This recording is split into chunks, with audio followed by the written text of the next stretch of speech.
All right. Well, we are now recording. So good morning, everybody. If you would please, I'd love to have your name and where you are from in the chat. So if everybody could work on doing that while we do quick introductions, we're going to do some quick introductions of BHA folks. So as you all know, or if you don't know, you're going to know in one quick sec. I'm Becky Huckabee. I am one of the JBBS program managers. Y'all deal with me all the time, and so lucky you get to deal with me again today. I'll pass it on to Kelly for a quick introduction. Hey, everybody. It's Kelly Russell. I think you all know me as well. It's good to see everybody. Thank you for joining us this morning. We appreciate you popping on for our quarterly. We have some good things to present today. Danielle? Thanks, Kelly. Hey, everyone. This is Danielle Culp, and I'm the Director of Criminal Justice Services. Glad to see you all today and hoping that we can get through all these great presenters. So thanks for being here. And pass it back to you, Becky. Yeah, sure. Now I'm going to go ahead and introduce quick introduction. He can do the rest. Ryan Mueller is with BHA. He is our state opioid treatment authority. But the reason why he didn't introduce himself in the general BHA introductions is because he is going to be our first presenter today. So, Ryan, would you like to introduce yourself and go ahead and rock with your presentation? Thank you, Becky. Happy to get started. Can everybody see the screen? Yep, we can.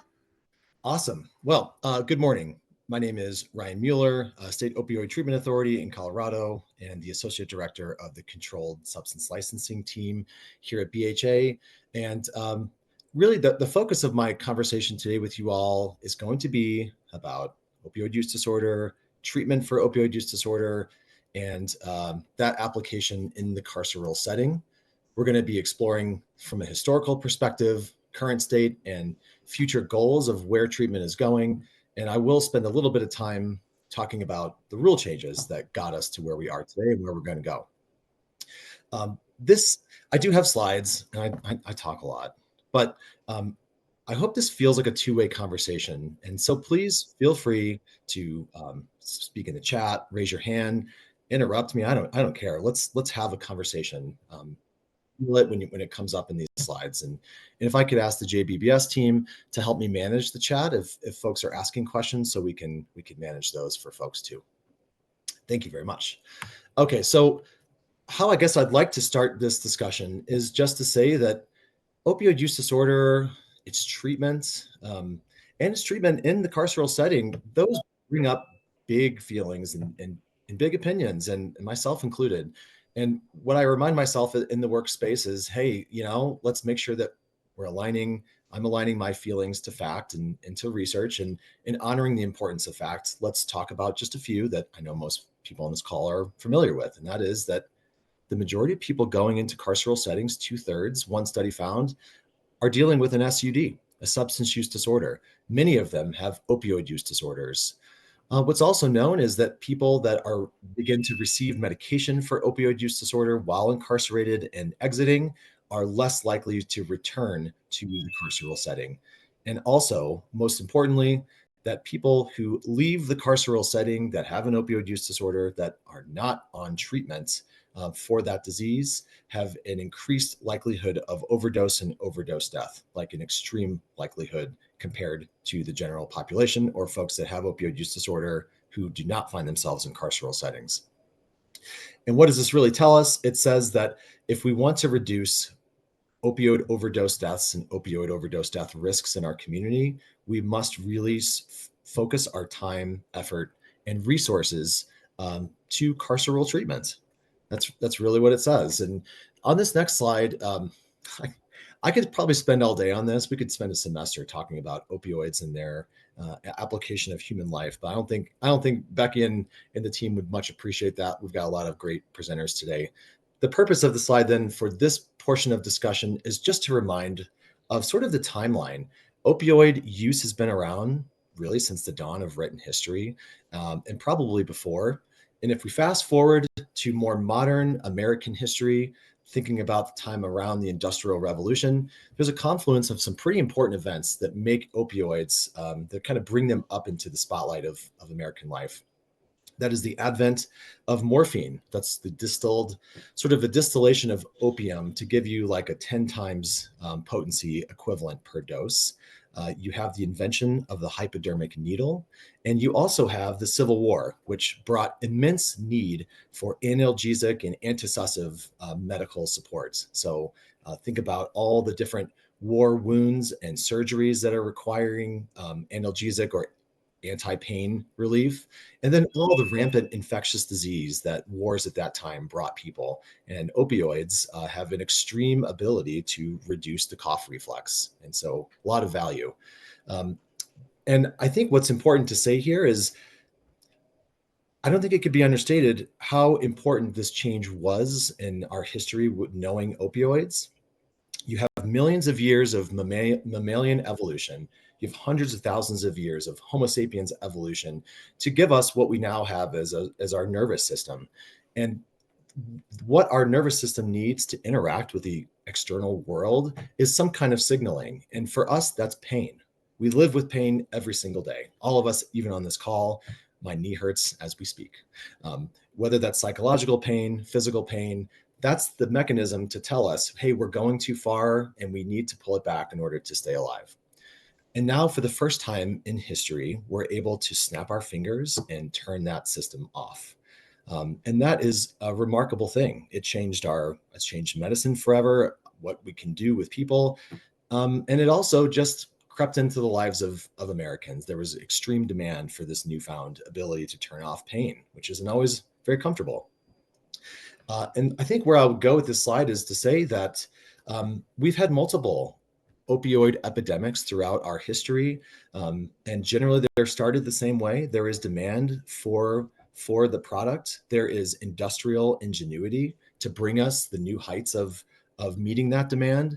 And then there's our government or societal struggle to find a way to manage the balance between that business side of things, helping people, and then also preventing harm.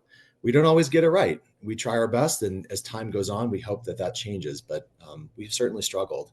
At no time in history of American society and us working with opioids have we ever not had a problem on the other side of the drug being extremely helpful for certain applications.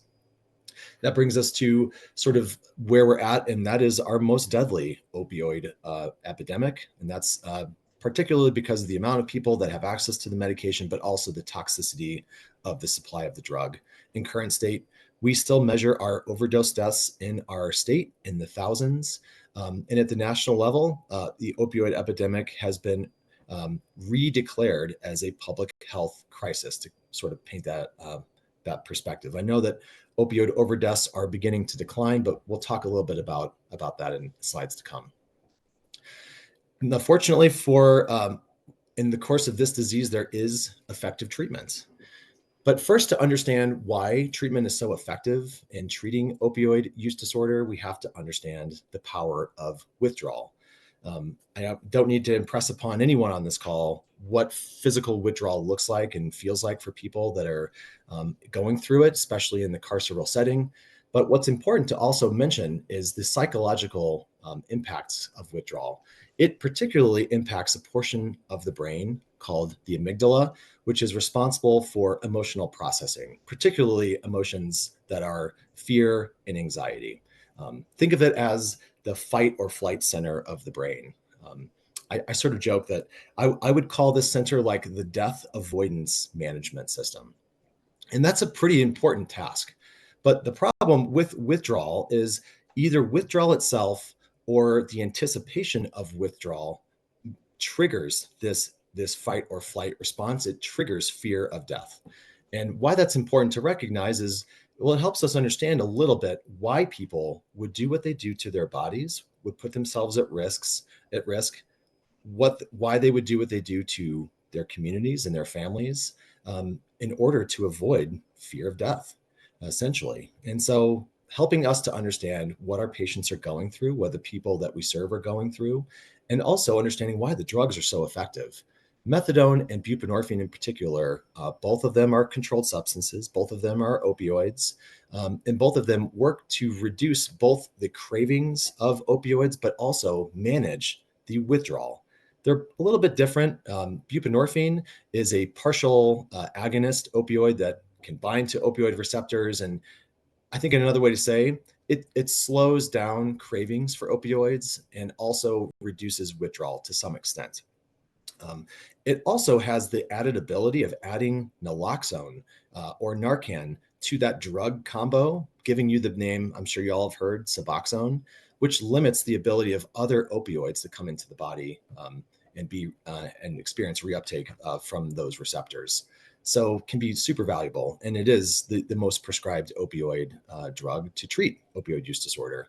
Methadone, on the other hand, is a full-blown opioid agonist, and it saturates that opioid receptor and really does provide some significant relief of withdrawal symptoms and also cravings, and has some ability to reduce the effectiveness of other opioids that try to come on board when methadone is present. Naltrexone is the third FDA-approved medication to treat opioid use disorder, and that is quite different. It's not an opioid. It's not a controlled substance. It works to block the body's ability to feel the impact of other opioids that come on board and can reduce cravings. But it doesn't do as much to reduce withdrawal. And so it definitely acts a little differently. And I think as a result, has quite different outcomes in treatment that we can talk about if y'all are interested. It's important to note that the benefits here are that you can alleviate physiological withdrawal in a person without having them experience euphoria at a therapeutic dose. So they're able to go along with their daily lives without having that anticipation of withdrawal or the withdrawal itself. Oftentimes, this is connected with substance use disorder treatments, which is so crucial to moving someone through their addiction while their behavior is managed through this medication. These drugs reduce risk, essentially saying, well, you can replace drug seeking behaviors and all the things that go into drug seeking behavior. You can replace the active drug use, illicit drug use, that's needle use and smoking and otherwise, with taking a medication on a daily basis. So again, reducing harm to self and the community. They're also, at least for now anyway, a far more affordable option. But that doesn't mean they're not without challenge. These drugs, certainly, many of them are required to be used daily. There are injectable versions of Suboxone and naltrexone, but they are more expensive. All of these drugs are stigmatized to some extent, so discouraging people from using and also discouraging providers from considering them in their array of treatment options. And also, they're only historically available in more populated areas of our communities. Until recently, which we're going to talk about. One more slide on the medication itself. Another reason these drugs are so effective is that they are a little bit different than other opioids in the fact that opioids tend to burn out of our system pretty quick. We like to metabolize them. Heroin, oxycodone, those class opioids tend to stay around for a couple of hours before a person begins to feel withdrawal. And cruelly, as fentanyl is so scary in many ways, it's scary in this way that it burns off faster than any other opioids. And that's why you hear of someone using 10, 15, 20, 25 times a day. It's not because they're trying to get that much higher. It's because they have to literally use all day to avoid that withdrawal that we talked about. Methadone and buprenorphine have longer half-lives, and half-life is the amount of time it takes for the body to metabolize approximately half of that psychoactive substance. So you can take methadone one time a day, buprenorphine one time a day, in order to be satiated in your withdrawal, which makes it highly effective in that behavioral change that I talked about earlier. I only have to take methadone in the morning, so I don't have to do all the things it takes to get me those 20 doses of fentanyl throughout the day. I think the biggest piece of this is these medications, certainly methadone and buprenorphine, are proven to be effective in reducing risk of overdose death. They're proven to be effective in reducing illicit substance use.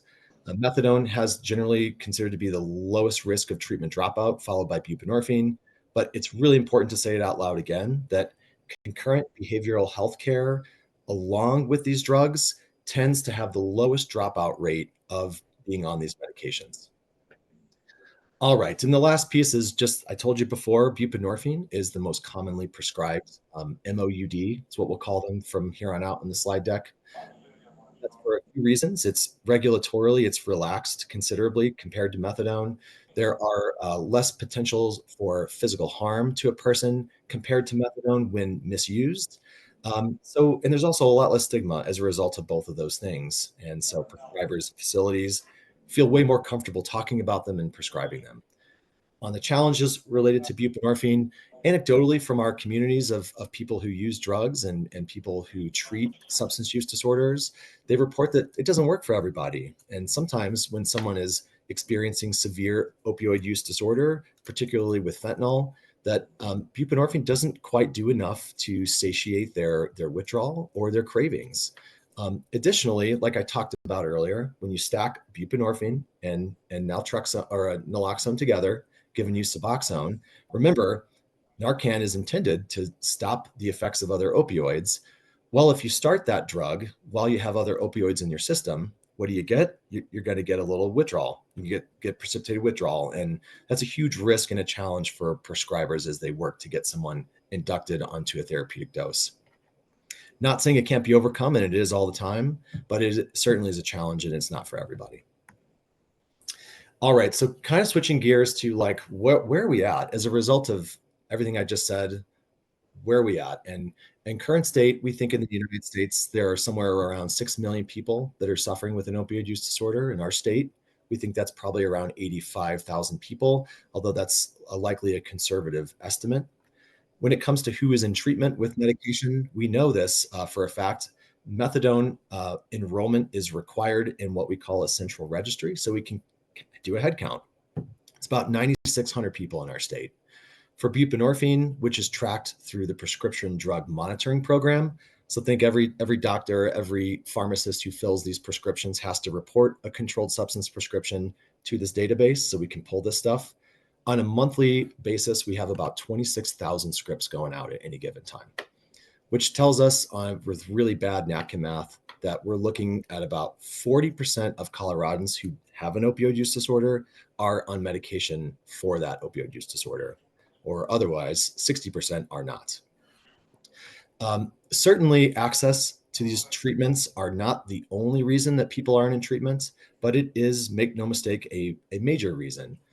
And just as I showed the timeline earlier of our understanding of opioids and their use, we also have a timeline showing, government reaction to those drugs and creating access barriers intentionally across time.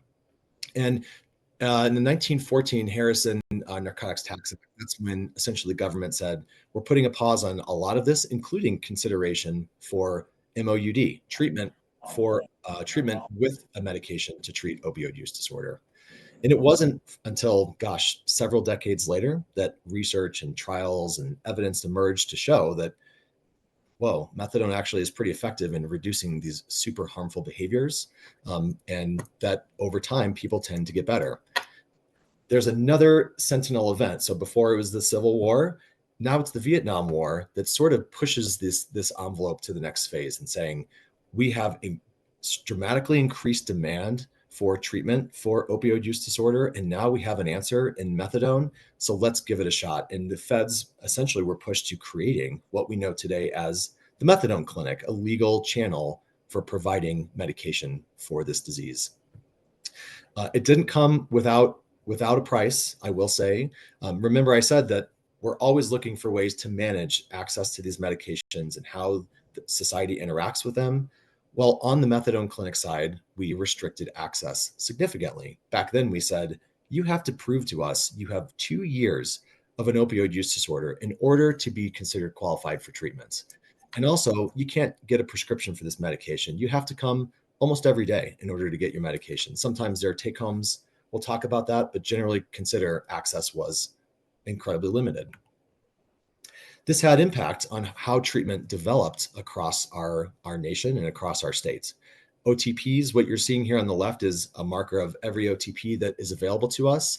You can see the majority of them are on the Front Range, and the majority of them are in the Denver metro area where census follows. The map on the right that was really kindly provided to us by the Pew Charitable Trust Foundation demonstrates in the peach color is an hour or more drive time away from an OTP, and the white area is within a 60-minute drive time. So By square mileage, the majority of our state is well outside of an hour's drive time to treatment. And this has significant impact to people who are dealing with this disease. We have incredibly high numbers of people who are experiencing the disease and experiencing overdose death. And while you see some more positive data coming out about a reduction of overall opioid overdose deaths and drug overdose deaths, a lot of that is coming from the white community who is using. We are not seeing these declines in the Black, Native American, or Hispanic populations at current state. And also continuously, if you're going over to the right, there is disproportionately represented by overdose deaths per capita are rural and frontier communities, also treatment deserts. So I think the last piece on this I just want to touch on is what are some of the reasons that opioid treatment doesn't always work? Well, let's turn to the research again, and it tells us this. Transportation is cited as the #1 reason that methadone doesn't work for people. Low induction dosing on buprenorphine and methadone. So again, that's regulated how much medication someone can start with. Transportation, it's hard to get somewhere every single day. I've got 2 kids and a full-time job. I couldn't imagine going to a methadone clinic at 5 a.m. every day to get the same dose. Missed doses, again, the reason that's such a significant factor is, remember I talked about withdrawal or the anticipation of withdrawal. Methadone and buprenorphine can help to some extent, but when you miss multiple days of doses, you're going right back into that withdrawal and fear of withdrawal cycle, which then encourages illicit drug use to stave off those feelings. And also, we can't forget, especially on this call, incarceration is a major factor in whether or not treatment is effective. And that's for a lot of reasons that many of you already know. Logistically, it's a nightmare. And financially, it's also a major struggle for systems to uphold this work.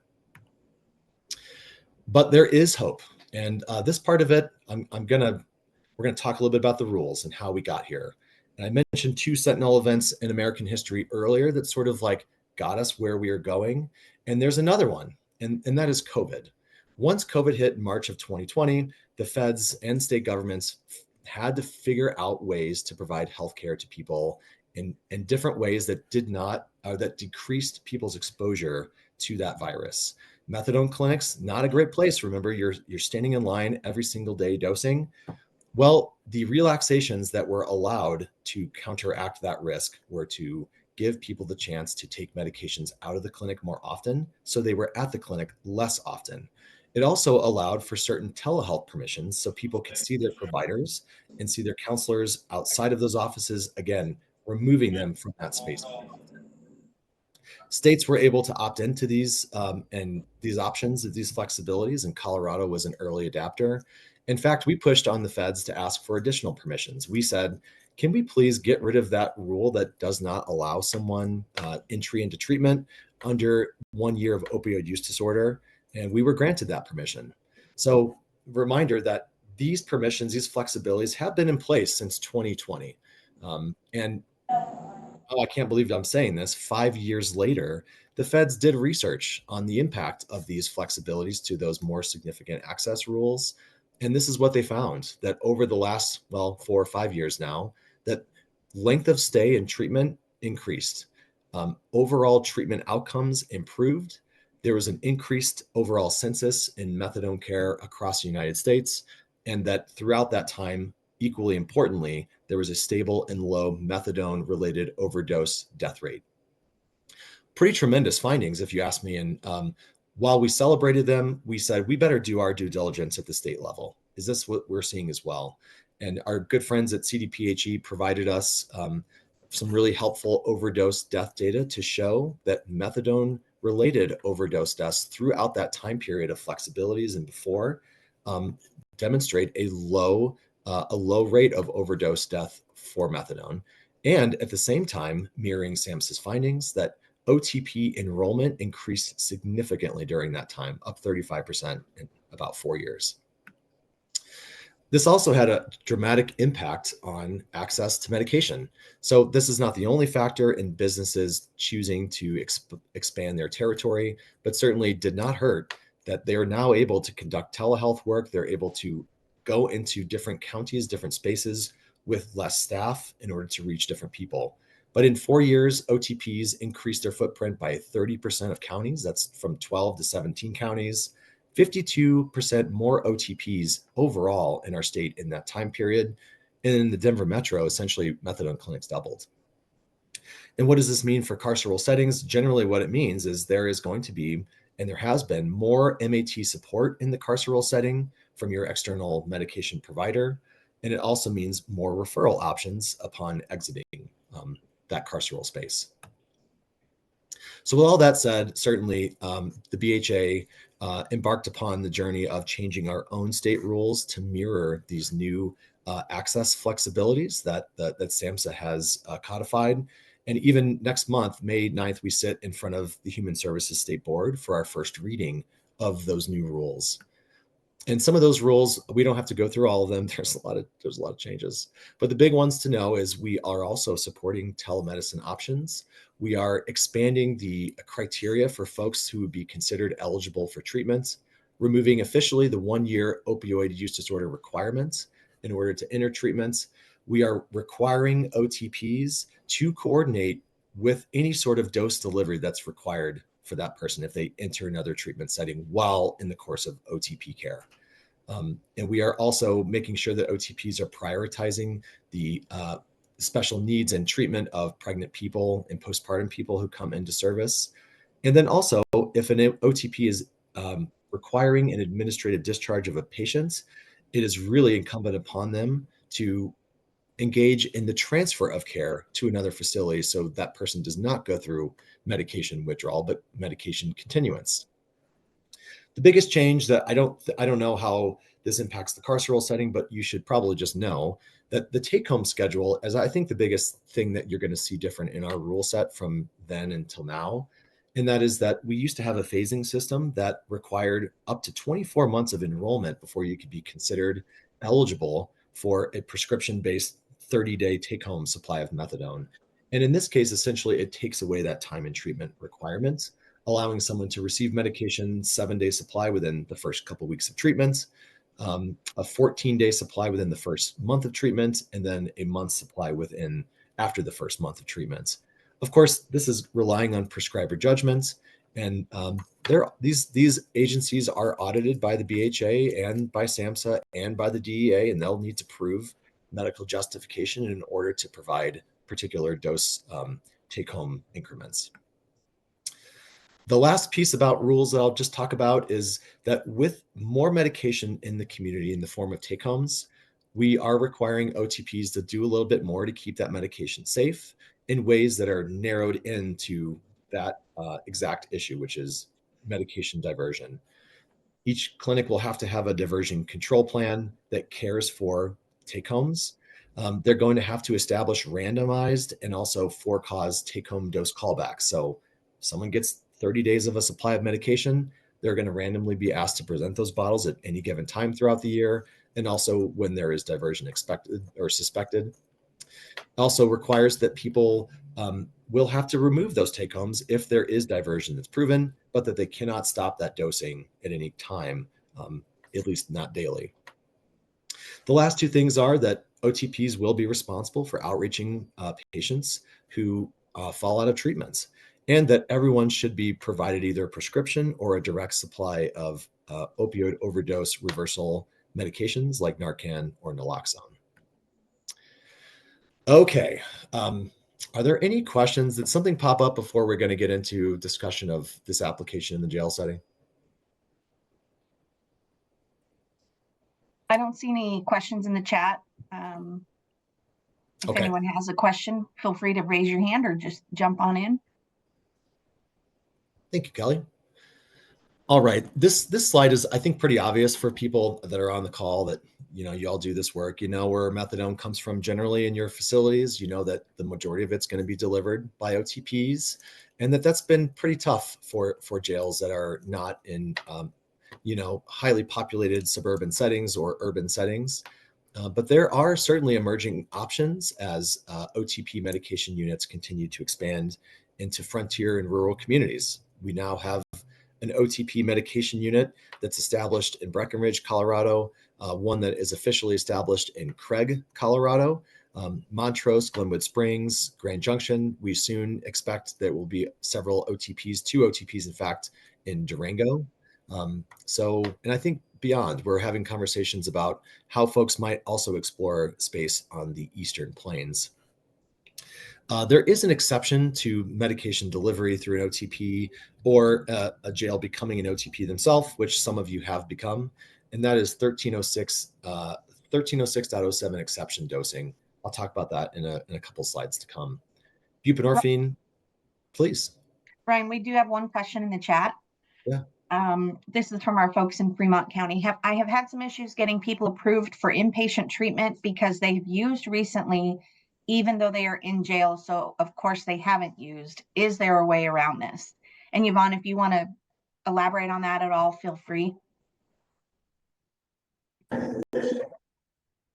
I'm sorry, that should have said even though that they haven't used recently. So I've applied for a couple gentlemen and they did their assessments and didn't qualify because they haven't used in the last 30 to 60 days, but they've been in jail for 3 months or more.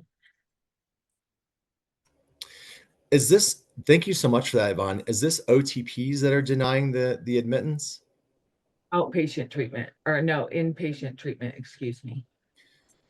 I see. Okay, so the inpatient treatment says, well, you are not actively using, and so you don't qualify. We might not be able to bill for you, or for whatever philosophical reasons, we're not admitting you. Right, and they haven't really elaborated on why, other than the fact that they haven't used. I've explained to them, well, he's incarcerated. We don't usually allow them to use here. Is that any way to get around that? And I just get a sorry, no.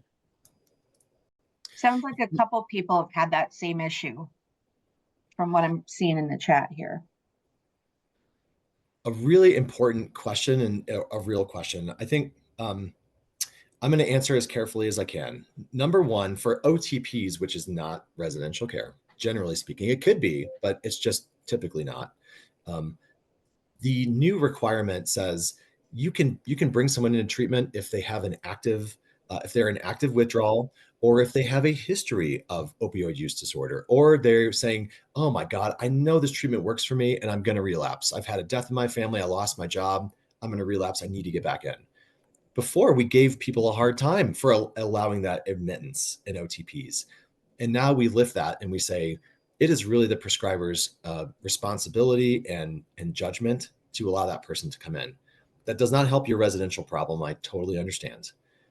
On that, which is not necessarily part of this discussion, those agencies are licensed by the BHA, and they are required to perform intake procedures and evaluations.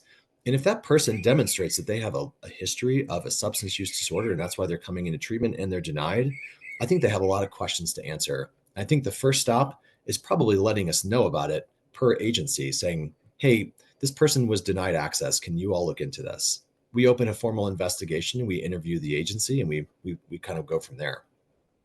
Would be my if we were talking, Yvonne, on the phone after this call, that's what I would be telling you to do. I'm sorry that's happening. That's just, I mean, we're being recorded, but I still say it's not right. Okay. Are there other questions? Did that help at all, Yvonne? Okay. Buprenorphine it's a little bit easier to get because, again, there's less regulation around the medication. It could be prescribed by anyone. A general practitioner can prescribe this. Anyone with prescriptive authority who's registered with the DEA to prescribe a controlled substance can prescribe buprenorphine. It can be stored in a pharmacy at a jail setting. It can be stored outside of a pharmacy if you have a controlled substance license with the BHA. So it is certainly it's a preferred option in many locations, especially as you all are looking to find appropriate referral sources when someone discharges from your facility. Sometimes it's a lot easier to get to in certain communities. In Vivitrol, there are some other limitations. It's not a controlled substance, so of course you can store it, no problem. You can prescribe it, you can use it as injection, but it's expensive, and again, it doesn't work for everybody. And the challenges you all are dealing with that I've talked about already, pretty significant regulation on these medications, the cost of the medications, and just generally cost of healthcare and behavioral healthcare in carceral settings is really expensive. And while people, they say they value this work, there's got to be the money there in order to support these things happening successfully, just like it is in the outpatient world. The culture, I think, is another challenge that we see sometimes, and that is that the behaviors associated with the opioid use disorder itself sometimes lead to someone's incarceration. So separating their right to treatment from the punishment associated with crime is a really important aspect to hold. And I know that from a philosophical perspective, many carceral settings are engaged in that work and doing a great job. And it's hard. And then the other piece of it is the brass tacks coordination. Getting these complicated medications into these settings is not easy. I think it's the next slide here. I'm not going to go through all these just out of interest of time, but these steps, this is actually a high level view of how to get someone methadone delivered from an OTP into a carceral setting. So those all have to go right for it to work. And even when they do go right, if a person is enrolled in the afternoon or evening, or when I say enrolled, I mean booked in the afternoon or evening or on the weekends, it's very likely they're going to miss doses. And that means they're going to experience withdrawal, and that treatment success is going to be challenged. You're asking for human error with all of these steps. And so there's going to be breakdowns in communication. There's going to be treatment barriers. There's going to be missed doses and therefore withdrawal. And then also the system is currently built for OTP enrolled patients to get methadone, not really for new patients. But I'm here to say that certainly can be supported in the current regulations and regulations to come, although it's very nuanced and new work. SAMHSA is doing its part, I think, to improve on this space. They are allowing for telehealth options. They're allowing OTPs to utilize external medical providers to perform medical evaluations and inductions of methadone. The DEA is doing its part to allow for jail dose delivery continually, and also approving mobile units and satellite OTPs across our states. So again, giving those OTPs in Breckenridge and Craig and Glenwood Springs and other locations that had not had access to this medication previously. BHA is trying to do its part by, again, mirroring SAMHSA's new flexibilities, but also adding additional requirements for OTPs to actively engage in the jail dose treatment protocol. And on HCPF side, I don't know if anyone from HCPF is on the call, but I won't get into it. 1115 waivers, the ability to find new ways to add revenue to these services to incentivize the work and allow it to be possible. So those are some of the things that are in play right now and are changing, I think, for the positive as we speak. These are the last couple slides I have. You don't have to read all this, don't worry. But this is the exception to needing a methadone clinic to dispense methadone. That is essentially saying that, hey, if you're a hospital and you're registered with the DEA as a hospital or a clinic, you can dose someone for 3 days with a controlled substance out of stock supply to ameliorate their withdrawal symptoms. And also, if this person has a physical diagnosis, say a broken leg, a blood infection that requires inpatient stay or otherwise, but their secondary diagnosis is an opioid use disorder or opioid withdrawal, you can also treat with a dispensed controlled substance like methadone or buprenorphine to that person. Why this matters in this conversation, and by the way, hospitals do this all the time. Y'all have probably heard of the 3-day rule or the 72-hour rule.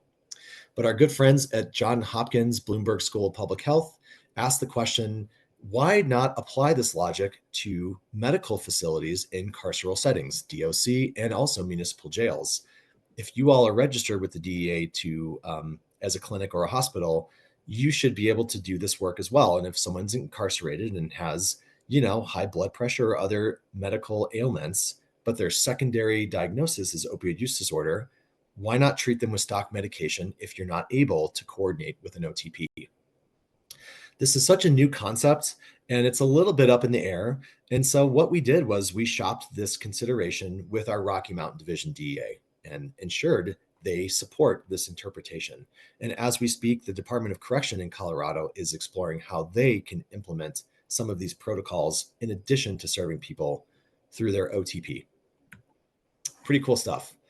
I think lastly, I just want to say this, that we are beginning to see some significant declines in opioid overdose deaths across our nation and across our state, which is tremendously good news. We know that people with OUD are more likely to experience incarceration. We know that incarceration is a major risk factor for dying from an overdose, and that treating people for addiction in the jails and in prisons will no doubt continue this positive trend in reduced overdose deaths. So that is my presentation, but I'm certainly happy to take any questions or comments at this time.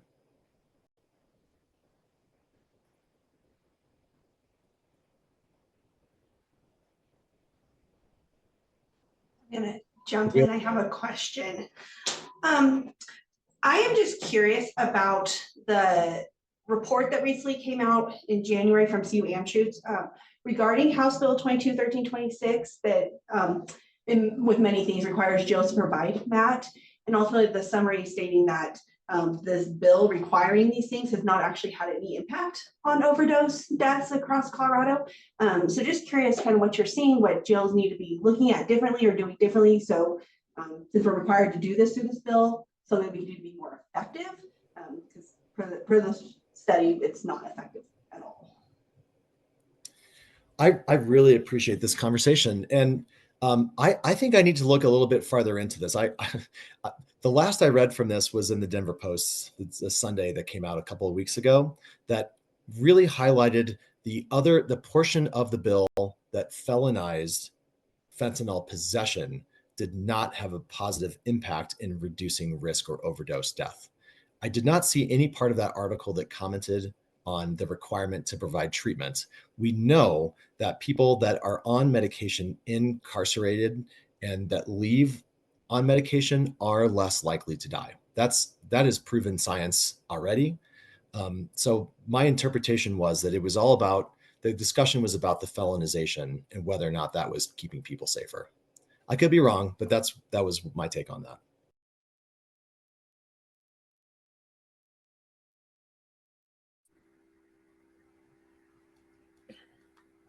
Ryan, we have another question in the chat from Commander Youngklaus in Adams County.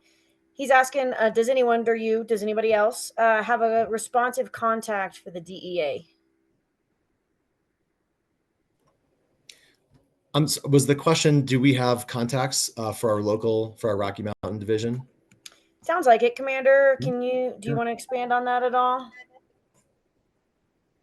He might not be able to talk. He's had audio issues with these meetings in the past.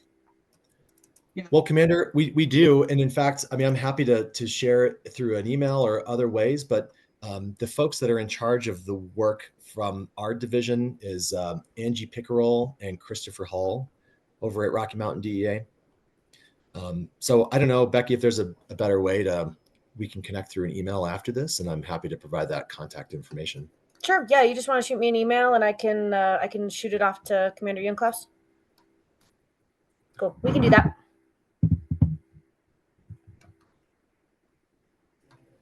Any other questions that we can support? Someone just got an ESPN update. I appreciate it. Maybe that's me. Sorry. I love it. All right. Well, thank you very much. Baseball, Ryan. We're recording here, but I gotta get my baseball notifications. Apparently. I hope it's about the St. Louis Cardinals. I suspect not. No. Unfortunately, Rockies. Or okay. Still a fan, even though All right. We will quit talking baseball because we're not here for baseball. And Ryan and I could argue about Arenado all day. And he'd probably be right. So any other questions for Ryan? We are a little cramped for time, so we'll go ahead and move on if we need to. All right, everyone, please reach out to Ryan with any questions or reach out to us. Kelly and I have been on a couple of the OTP calls, and we're planning some ongoing calls. And we want Ryan to continue being on these calls. We know it's been difficult connecting with OTPs. We know it's been difficult with MAT treatment coming into the jails and frankly, no funding for MAT treatment coming into the jails. So we know that's been difficult. We want to have open communication with our our MAP folks, regardless of who they might be. So if you're needing connections, if you're having questions, anything like that, please reach out directly to Ryan or give us a call as well. So Ryan, thank you. Thank you for your time. We appreciate you being here. We're going to go ahead and move on because, again, we're pretty cramped for time. And we're going to pass the presentation on to Bobby Vigil with El Paso County.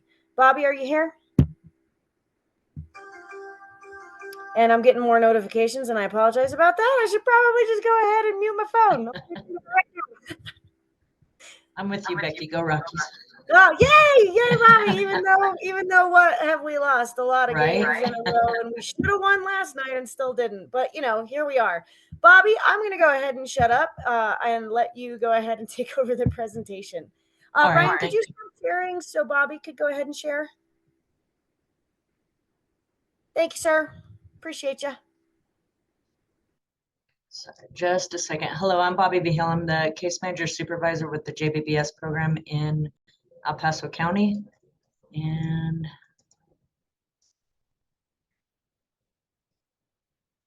make sure that I do this right.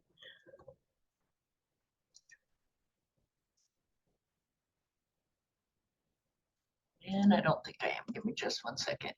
I don't think you can see my screen yet, right? Not yet. Okay, sorry. No, you're good. A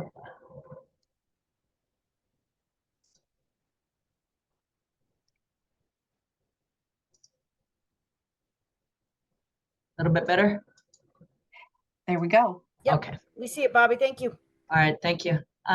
Like I said, I'm Bobby Vigil. I'm the case manager supervisor for JBBS for the pre-sentence program. I was asked to kind of give a breakdown of how we're doing things here. You guys are probably relatively doing things similar. So if you have any questions, let me know. What we've got going on here is we have JBBS is divided into 5 case managers for discharge planning primarily. They each have like a section that they are responsible for. So I have one that is like assigned to the veterans. I have one that is assigned to maybe our chronically mentally ill, one that is assigned to our MAT. She's actually our MAT coordinator. We have one that is primarily focused on our homeless population. And then we have one that deals mostly with like our pregnancy, our Spanish speaking, and our more general population individuals that are incarcerated here. We have 4 competency clinicians. They're responsible for the competency enhancement section of the program. We have 4 substance use disorder clinicians. They are responsible for education and MAT coordination. That is not taking from, or that is any of those that are focused on opiate settlement funded services specifically. Those are not tracked in Civicor. We also have 1 detention specialist that is responsible for coordinating our peer support groups in the community and setting up times and doing background checks, going through the whole process to get them approved to come into the jail, and he escorts them into the jail.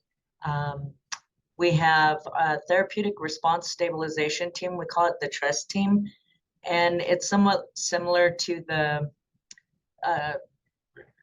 co-responding team that is out on patrol for mental health and the sworn officer side. We have 1 JBBS data entry clerk and 1 SUD specific data entry clerk. We have 3 supervisors and 1 manager for our program.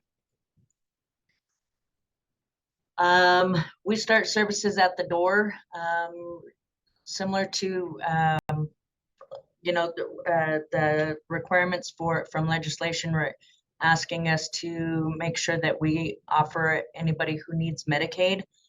The deputies here at the jail have agreed to present, once we worked out with our local DHS office that we could do page 1 of the application. The deputies have everybody that is booked into the jail or offered that upon intake. If they do not sign it there and they end up needing it later during their stay, the case management can get that to them, but the deputies get that signed off with them. They put it in our basket, we pick it up, and our JBBS clerk makes sure that she uploads that into the data entry system that we share with our contracted medical department, VitalCore, and she sends those off to DHS Monday through Friday. I assign case management to everybody that is booked into the jail that does not have like a fugitive justice, an out-of-county warrant, or a DOC hold. So they are automatically assigned within 7 to 10 days from the time that they are booked in, so that we can make sure that we get with them. So that's just like a little snippet of a basic assignment sheet. Yeah, I made up the names and everything like that. But that's how we work to assign. In that shared data entry system that we share with our medical contractor, we're able to put in tasks. So I assign them tasks every day so that they can meet with the individuals that are booked in. How can we be of service? In each of the wards, we have this list that is posted for them, and it explains that what our JBBS department can provide in services. This is probably really hard to read, sorry.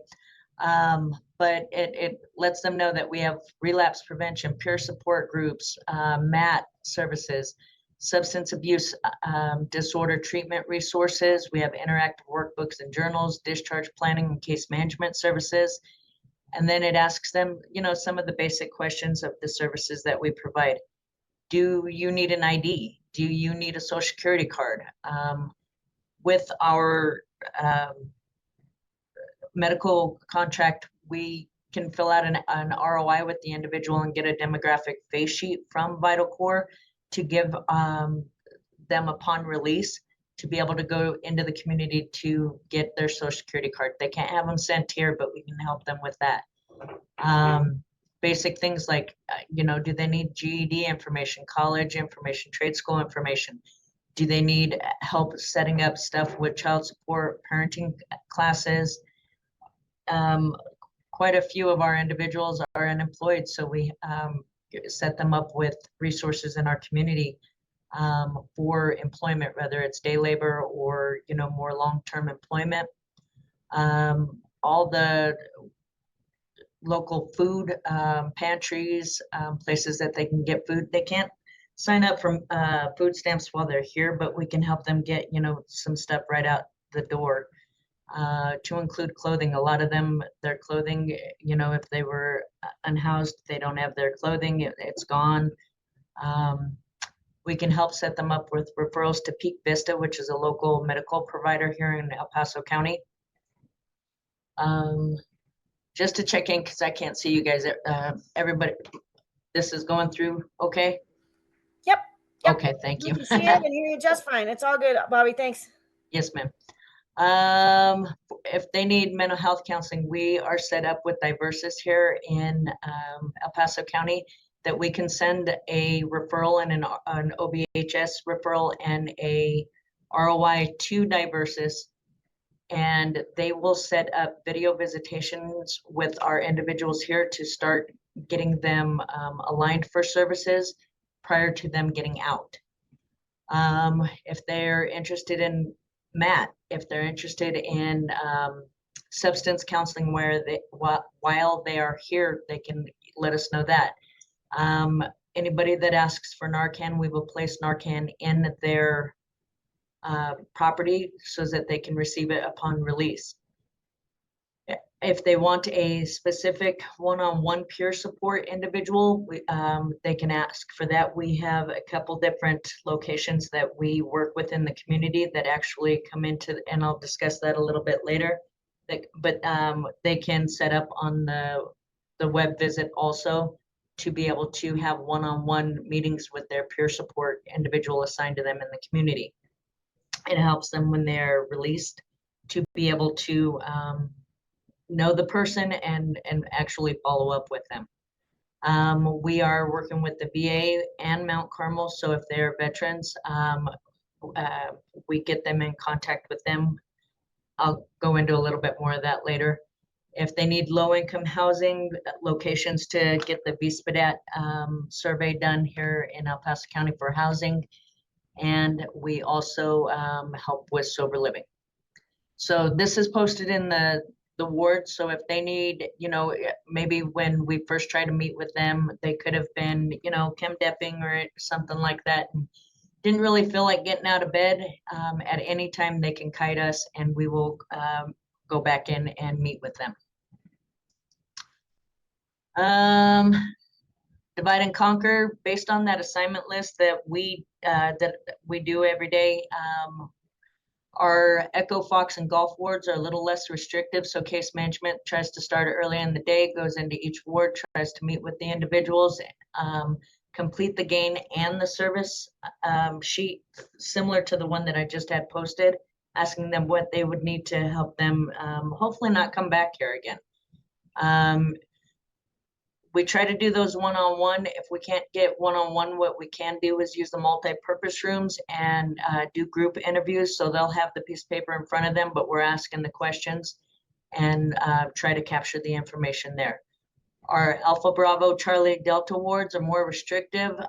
They're celled housing, and there's less opportunity for direct interviews, but we try to interview them there, and you know, again, use the multiple purpose rooms available there. But if we're not able to get in to a ward, we will drop off a paper version for them and then try to follow up with them as best as possible.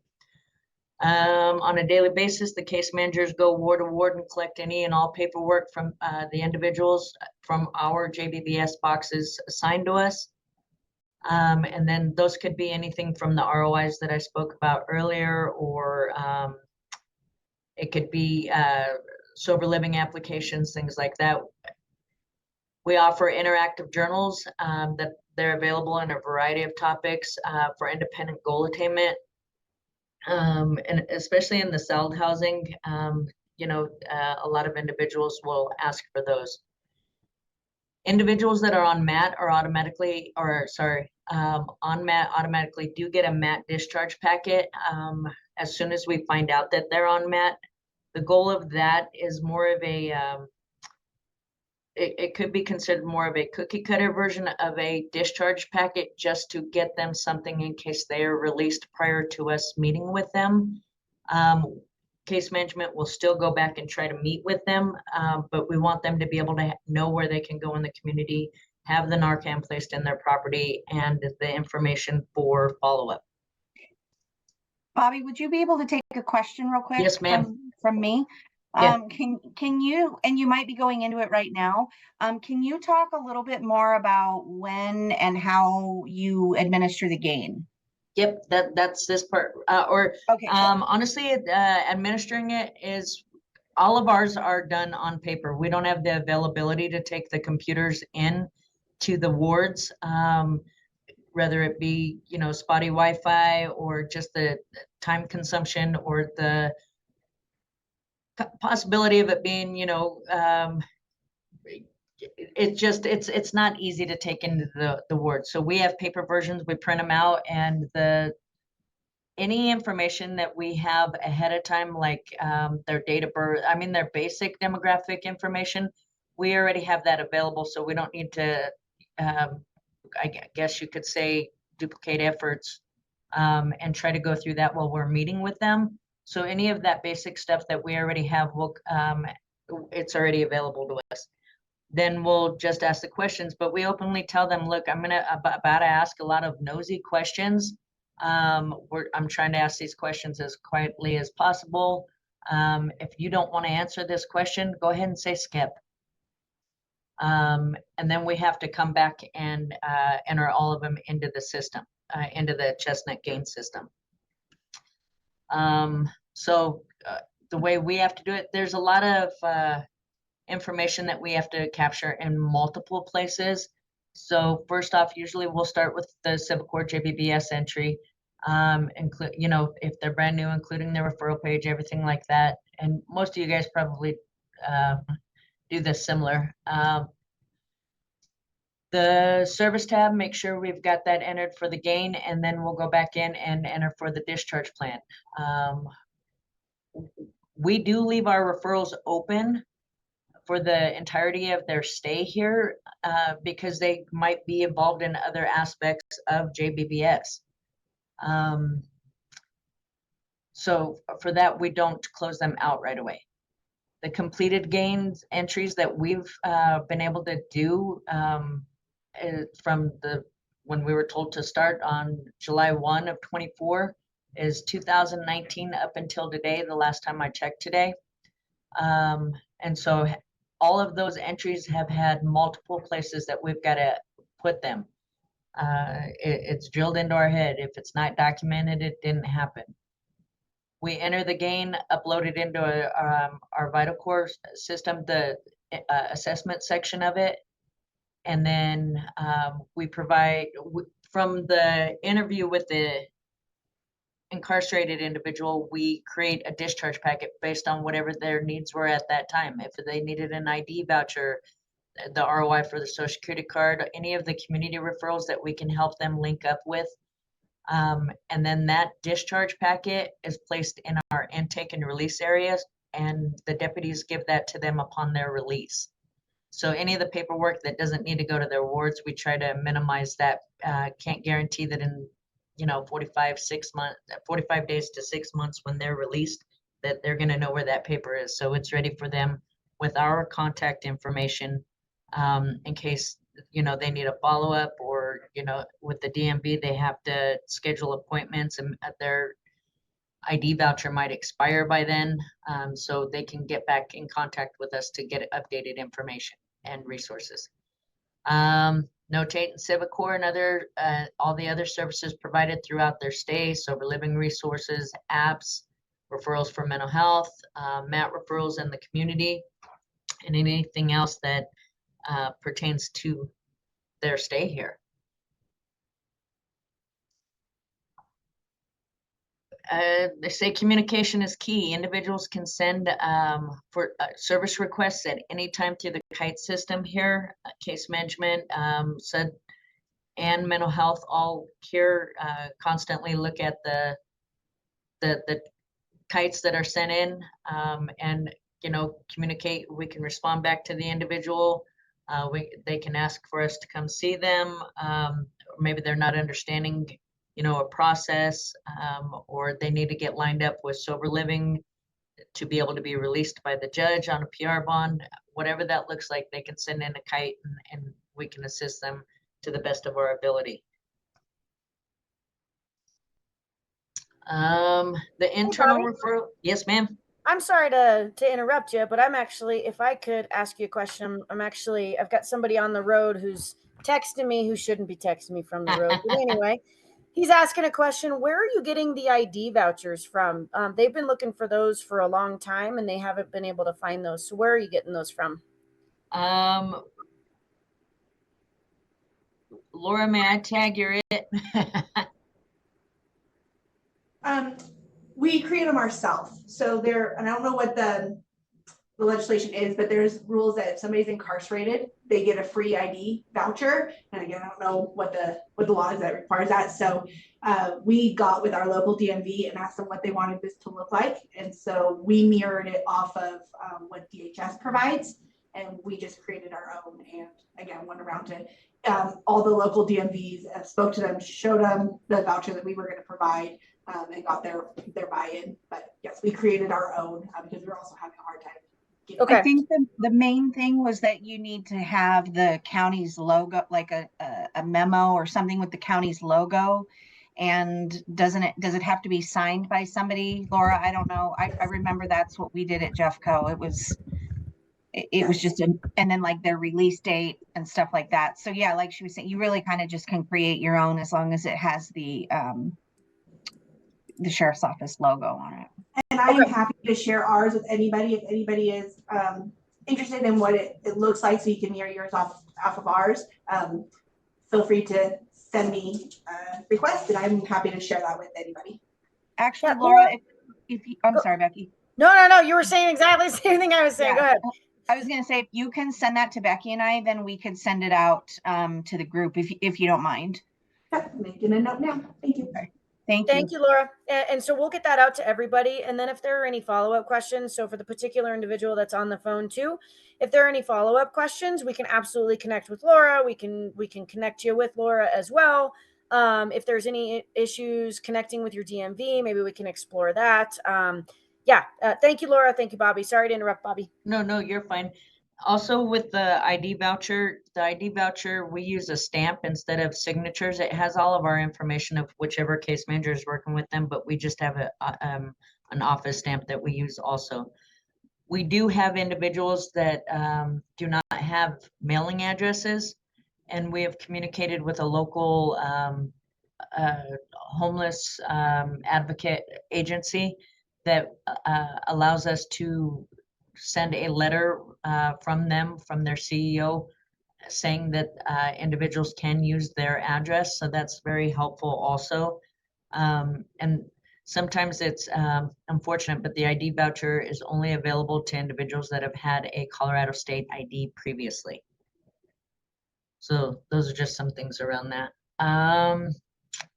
Internal referrals. So if a case manager meets with an individual and they say, well, I'd like to be in the peer group, or I need to be in relapse prevention, something like that, we will end up using that medical data entry system that we share and put in a task for them for our SED section of our JBBS department, and have them follow up with them, and they'll start assessing which groups they can go in, things like that. For our MAT services, I'm assuming everybody started the GPRA. We have our MAT coordinator and one of our clinicians working on those, and anybody that's identified with a opiate diagnosis, they are working through those with them. That information is not in JBBS or the Civicor, but they can also start doing their referrals for continuum of care in the community. Here at El Paso County, we have a veterans ward, and anybody that is a veteran and an identified veteran that is placed here and is eligible to be placed in the veteran ward, we will try to get them in the veteran ward, working with classifications. If they are not eligible for the veterans ward, we can still offer them services through all of our agencies that we're working with. Mount Carmel, the VA, we have a veterans trauma court liaison that comes in. Each of those agencies comes in once a week and helps our vets with everything from medications to housing to their benefits, things like that. Laura, Go ahead. I'm sorry, Bobby, we had one question. That's fine. Our JBBS program does a lot of work to help clients get vital records. Sometimes the individual doesn't know who their dad is or doesn't have an ID, and the vital records request gets rejected for not enough info or no ID. Have you found a way to work around this? So if they're referring to like birth certificates, that type of thing, we do not do those here at the jail. What we do is we work with the community agencies and refer them to those locations to help them with birth certificates.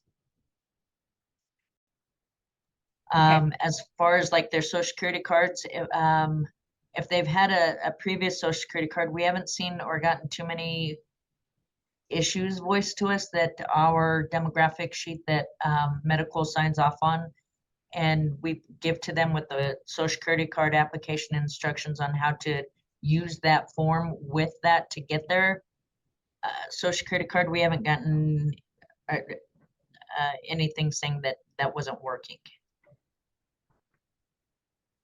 Okay. April, did you want to add anything else or expand on that at all? Okay, great. Thank you. Back to you, Bobby. Okay.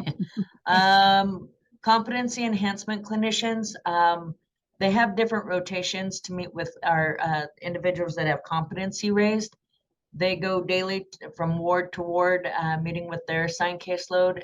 They collaborate with our state forensic navigators that are assigned to us, and they meet weekly about our high acuity individuals. There's meetings that are held here at the jail. There's tons of multidisciplinary treatment meetings that they attend, and they can bring in the case managers to see where we're at, to see if we need discharge planning for that individual yet.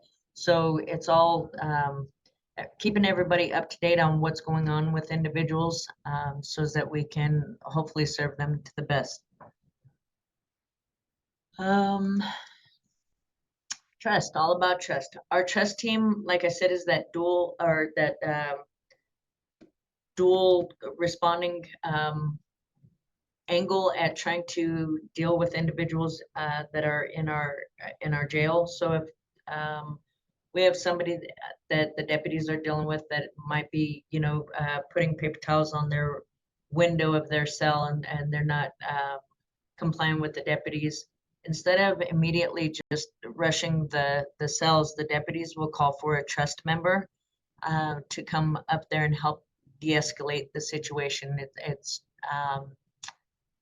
It helps reduce the use of force. It helps gain compliance with the individuals. Sometimes it doesn't work, but for the most part, it is a tool that has been given to the deputies to help keep them safe, individuals safe in the jail.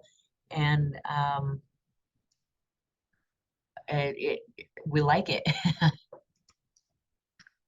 So that we can close up when individuals are discharging from the jail, that is generally when we discharge them out of civic court.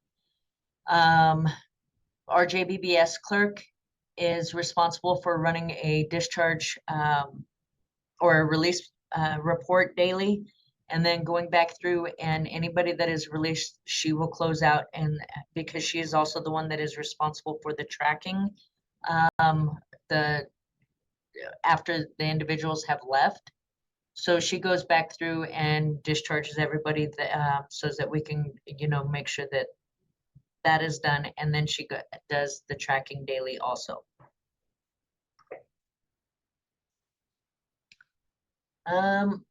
My piece went a little bit faster than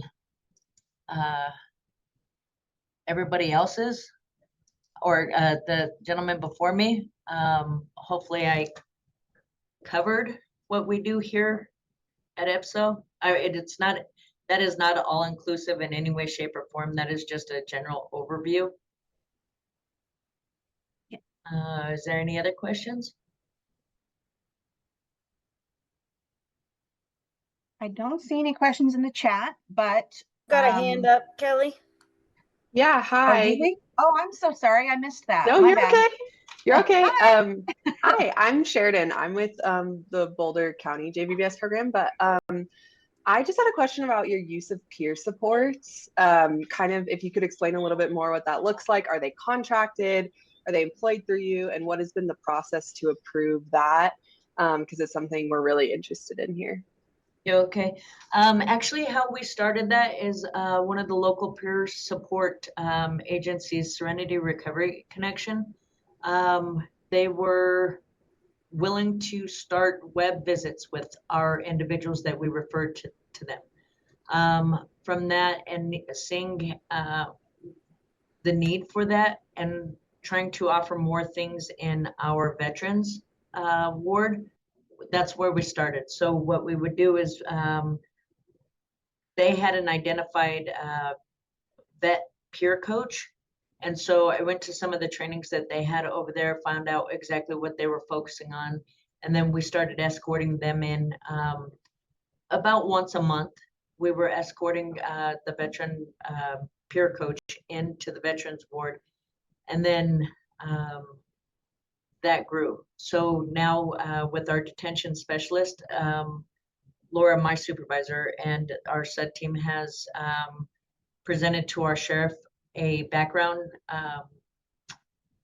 policy, basically, to get individuals approved to come in. And then we specifically hired a detention specialist to be able to escort those individuals into the jail for whenever they are scheduled. And then what he's done an awesome job about is contacting other peer support agencies in the community and getting them on board with that also. Does that help with that any? Yes, thank you so much. Okay. That's really great. Yes, ma'am. Let me clarify one thing. We do have our peer support groups, that those are done more in the big group style. But then we also we continue with our individualized peer support through the WebEx still. So. That's awesome. Thank you. Yes, ma'am.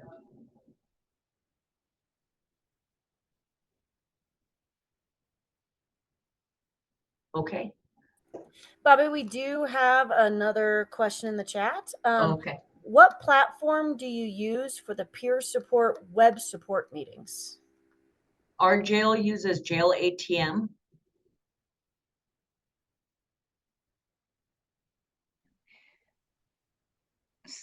Paul, I'm wondering if that would be like Securus for you guys.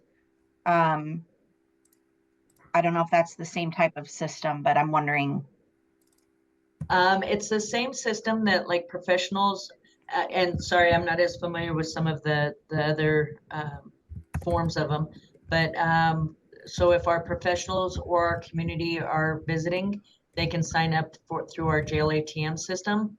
Mm-hmm. And with our peer support, anyone that's an approved peer support provider, I can get them approval to not have to pay, and so they're on the professional list. So that, that's cool. Yeah, that's the difference there. We've done that with our sober living agencies also that we work a lot with that need to do interviews with our individuals. We've set them up to be able to have the free professional account also. Now, does having it that way kind of, because I know there's a lot of pretty strict requirements on who can be allowed in facilities, but, you know, based on maybe some of their history, does doing it virtually like that kind of maybe circumvent some of that? Yes, most definitely. Okay. Because, you know, one of the biggest things is the ability to enter contraband into it. We don't want to be, you know, liable or responsible for any of that. So, and they get more of a individualized, you know, personal interaction with the individual. If they're doing the WebEx, they put their earbuds in or whatnot and have their visit with that individual. Bobby, I'll just jump in and add again, similar to what Bobby had just mentioned. We also have specifically hired a detention specialist, so who can escort peers into the facility. Most of them are not going to pass backgrounds or sieges, and that's the challenge we ran into. So we pay and have hired somebody who is a sheriff's office staff who's had security training, and he will escort them into the facility to meet in groups or individually along with that web, because we understand face-to-face is sometimes much more helpful than those virtual. So we absolutely do both here in our facility. That's a great idea. Can I ask one more thing? So sorry. When they escort them, do they stay with them in the group, or once they escort them in, are they allowed to be in that group by themselves?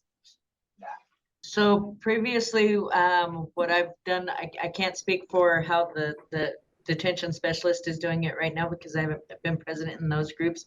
But what I would do is our multi-purpose rooms, I would escort them in, do the introduction, make sure I had the ROIs, things like that signed.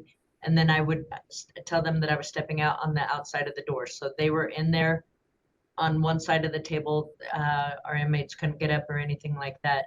It's probably different with the detention specialist. Laura? Yes, we do stay with them the entire time. So those groups are not going to be confidential groups. What we encourage our community partners who do peer support to come in and do is give them an example of what a group would be like in community, because our goal in JBBS here in El Paso is to motivate change. We're not trying to do the change we're trying to motivate people to change and encourage them to connect to our community providers for those wraparound. So there is no, they all know that there's not going to be confidentiality because we are keeping our specialists in there at all times because we want this program to be successful. And so we don't want anything to happen between the peer and the inmate because everything's on camera. You can't hear what's being said. It's only perception of what's being seen. And so we want to really make sure that everything looks good on camera and for everybody so we can have those connections and encourage those partnerships and relationships while they're in here. Thank you so much.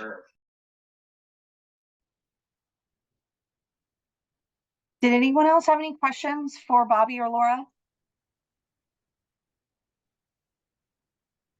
What I can do with the JBBS checklist, that's just like our wall flyer that we have, that I showed on the screen. I can send that to Becky and Kelly, and you guys can send That'd it be out. great. That would be great. Thank you so much. All right. Thank you. Thank you, Bobby. We appreciate you so much doing that. All righty. So I think we're going to jump into our last presenter of the morning. Jeremy and Kim, are you both with us?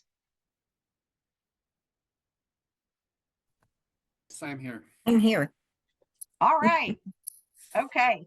I'm going to hand it over to these fine folks, and they're going to give us some information about some bulk purchasing. This is a topic that, we have discussed very frequently within JBBS. We've made some changes to our rate schedule this year to try and accommodate some of the requests that we've been making or that we've had from our jails. But this is going to be a great option for some of you folks, hopefully all of you folks, to tap into. So I'm going to hand it over to Kim and or Jeremy, whoever would like to go first. Admittedly, we did not, Jeremy and I didn't get time to meet prior to this meeting. I'm sure everybody understands how busy everyone is. I am Kim Leaker. I am with MCAP. We are the group purchasing organization. And so we focus on your pharmaceutical and medical supply needs. We have two sides of basically our house. We're a nonprofit, so we truly focus on saving you money and making things efficient. Today, I know that we're limited on time. I want to make sure that we cover, Jeremy and I cover any questions that you might have. So getting access to the MAP drugs. Under MCAP, we have every naloxone, bupe, Brixadi, anything that falls into your category of need. And then outside that, we also offer.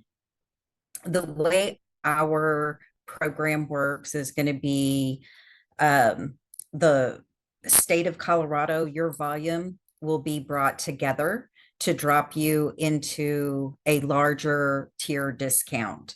I know many of you are currently what we refer to in a institutional pharmacy services. So we have those same vendors that you're working with, Diamond, Clinical Solutions, and we have a few others, but I know those are the primary. What we've been talking to the JBBS team for a while now, really trying to come together how this group can attain the largest discounts on these drugs and still providing you the services that you are used to today.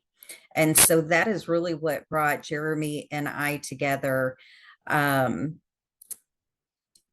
Cares Pharmacy is what Jeremy will speak to. I just wanted to kind of add a little bit of background that this pharmacy came into play before the pandemic or at the pandemic, and they currently use our Cardinal Health contract, as does the Colorado DOC and about 387 other members. So bringing that volume together under a bulk purchasing option, and that's what Cares Pharmacy can offer you. And that is our primary option that we really want to look at and see if people are interested in that. Look at cost, and really just see if we can save you money. A secondary solution that MCAP has to offer is currently being used in Grand County. And so in our rural areas, it is a struggle to get services, and certainly to get best price. You're usually ordering through your local pharmacy, and so you're going to be paying those prices. We have a contract with a company called InMed RX, and they can offer a prescription card. We utilize that card in many of our states, and it allows us to pre-negotiate those rates for you. And so if you've got someone released on the weekend, you're not able to have that product in stock so that they could walk out with some. That's where this card really comes in handy and gives you that opportunity to make sure that they have the drug, and it also prevents waste. We've noticed that you provide drugs as someone leaves, and maybe they're not taking those.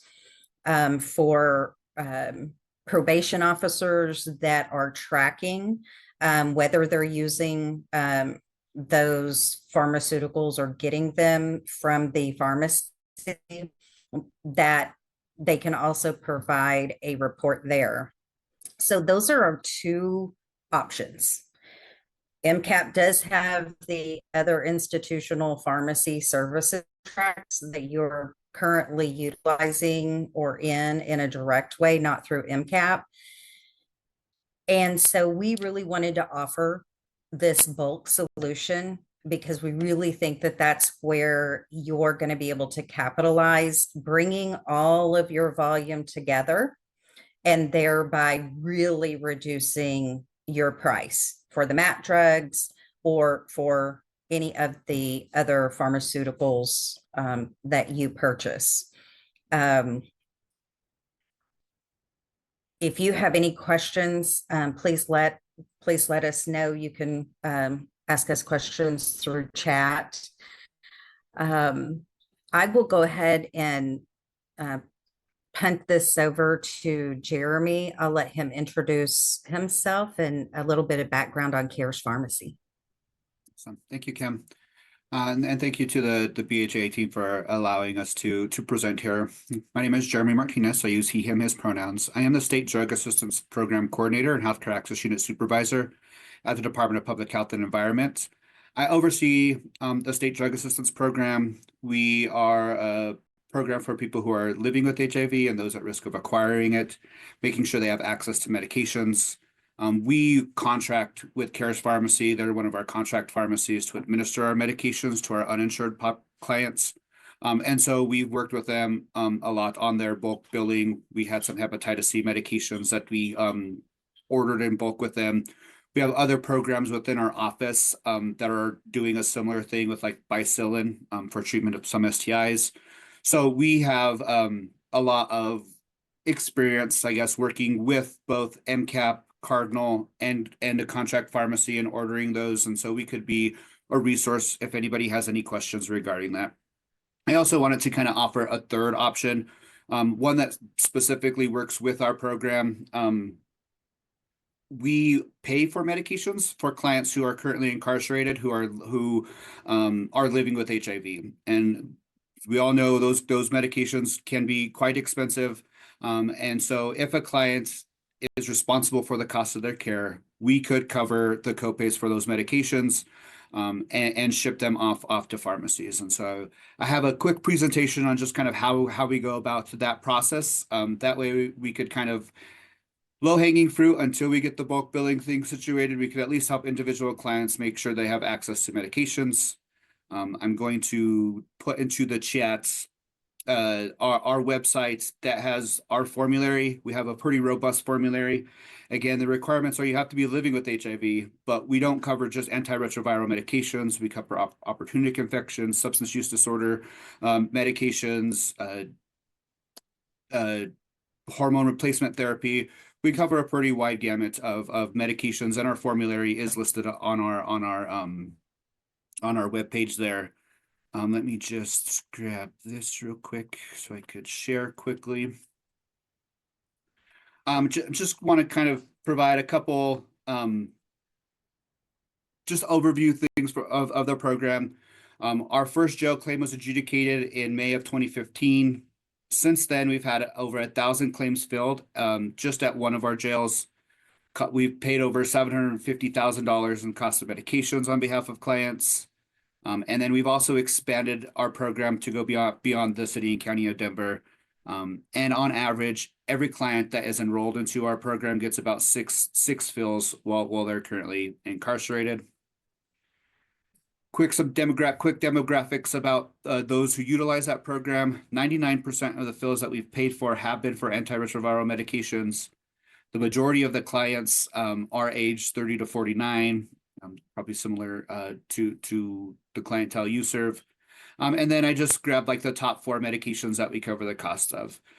These medications range from probably around $2,000 for a 30-day fill up to around $3,500 for a 30-day fill. And so our program covers the cost of these. The jails don't have to cover the cost. The clients aren't responsible for the cost. So it's just a resource available for clients to help cover the cost of those sometimes super expensive medications. Again, just some more demographics. The majority of our clients do identify as male and do have a high percentage that are Caucasian, but a disproportionate share that are also Hispanic and African American. So in order to get access to this, we have 2 different paths to go down. If a client currently enrolled into or is currently incarcerated at the Denver County facility, we need a completed application. The client must have a current prescription. Unfortunately, we can't write prescriptions. And that medication must be filled at our contract pharmacy, which is CARES Pharmacy or Vivint Health. And then finally, the medication must be the property of the client, just meaning that if they get released, any medication that we paid for is the property of the client. They should be able to leave with those. If the client's not at the city and county of Denver, we need everything that was listed before, plus we need just this jail cover sheet. This just shows our pharmacy where they can ship that medication to get it into the hands of a client. So does it need to go to a particular case manager? Does it need to go to a nurse? Does it need to go to where can our pharmacy send that medication to in order for it to get in the hands of the client? So that's just the most additional thing that's needed beyond that application. Once we get that application, the client meets our eligibility criteria. We then, the contract pharmacy receives that prescription and then mails it out to where they need to mail it to, whether it be the pharmacy, a social worker, a nurse, wherever that is, the client, our pharmacy will then mail that medication out to them. Just a couple different resources we also have available with our Ryan White programming. We have Denver Health has correctional care referrals and jail case coordinators that go in and help our clients fill out those applications because we know everybody is busy. The application is sometimes a lot. We do have somebody that goes into the Denver jails, fills those out, and then helps us coordinate that medication getting into the client's hands. And then outside, we also work with Takes a Village, who has works within 2 counties, Jefferson and Arapahoe County, who also assists clients in help filling out those applications and then provides them with additional resources upon their release. On the website, we have that paper application listed there in English and Spanish. because somebody is incarcerated, that we know that their proof of income and proof of residency is already taken care of by knowing that they are incarcerated. So we don't need any other documentation than just an application. We do have a mobile app available for those who might need that to help clients fill out the application. The QR codes are live and active for both the Apple Play Store and the Google Play Store. And then I just did a quick little overview of kind of what it looks like when you first download it. It's the first app in the nation that we have for clients eligibility, so we're pretty excited about that. But we hope to ease the process of getting clients enrolled into that. And that's all I have for my quick presentation. But if anybody does have any questions, again, we have worked in bulk ordering with both Kim's team, Cardinal, and Cares Pharmacy, and so we've navigated that whole process of ordering medications, making sure the medications that we order only go to those clients that we deem are eligible for our program. And so if anybody has any questions around those, my email is here. I will also drop that in the chat if anybody has any questions or would like to follow up with anything. And I know I went through super fast, so if anybody has any questions, I'm glad to answer. Jeremy, could you go back to the QR code? We had somebody asking if, there we go. Thank you. You're welcome.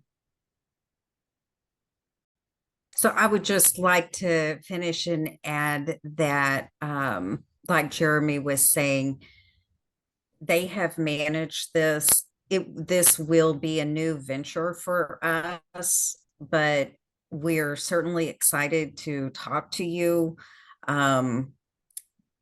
They have, Cares Pharmacy has their process. We really want to hear from you. The JBBS team and I have worked on this for a while. We know it's hard to kind of step out out of the processes that you're currently working in. So we want to hear your pain points. We want to be able to work with you and really at the end of the day, save you money. Budgets are tight. And so that is our sole purpose here. And again, you've got 387 and growing members that you will share to increase your volume, to really put you into some larger discounts. We have 37 million currently in pharmaceutical sales and about 3.2 in medical supplies. So it's not chump change. And we really think that this is a model that is certainly new. It's certainly something that we're working through. And so we look forward to answering any questions you have on pricing, anything. Please just reach out to us. Thank you both so much. This is a great opportunity for those of you that are needing assistance with purchasing medications, which, I feel like I would say a good number of our jails fall into this category. So I would highly encourage all of you to work with Jeremy, work with Kim, see what we can do here, because I think this will be very helpful for pretty much everybody, I hope. So thank you both for being here today. Appreciate you both. Thank you. Thank you, Kelly. I wanted to answer the question there about Harris Pharmacy is cheaper than 340B pricing. And Jeremy might be able to speak to this as well. I can say 340B pricing should be your best pricing, of course. There are certainly things I know from experience on the MCAP contracts, such as vials or other medical supplies, gloves, syringes. We do have those that are less expensive than the 340B price. Also through the Cardinal Health contract, if you have a 340B account, you can also have that run through Cardinal Health. And on top of that 340B price, you will also garner an additional cost of goods discount, somewhere around 6.5%. So that is definitely an additional savings that you can look for underneath the MCAP Cardinal contract. And then just to clarify, the link, Jeremy, the link that you put in a few chats ago, is that the formulary? So that takes you to this page that I'm showing now. It's the State Drug Assistance Program website. If you scroll down towards the bottom, there's some program tutorials. We have our paper application, additional documents that are needed, and then medications is right below it, and that lists all of our formulary of medications that we cover. And just to kind of echo what Kim said, we do get both 340B discounts and then a deeper discount that we negotiate with the pharmaceutical companies, and Cardinal is able to give us whatever the best price is on that. So we make sure that we get either our discounted price or the 340B price, and our Cardinal accounts are set up that way. Right. I would just mention that under the CARES Pharmacy, they do have their formulary. Under MCAP, we do not have a set formulary, and we have access pretty much to anything that you would need to treat patient care.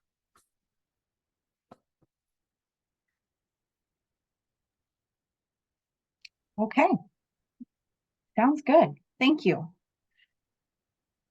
Did anybody else have any more questions, comments, anything that was discussed either in our presentations today or anything related to JBBS specifically?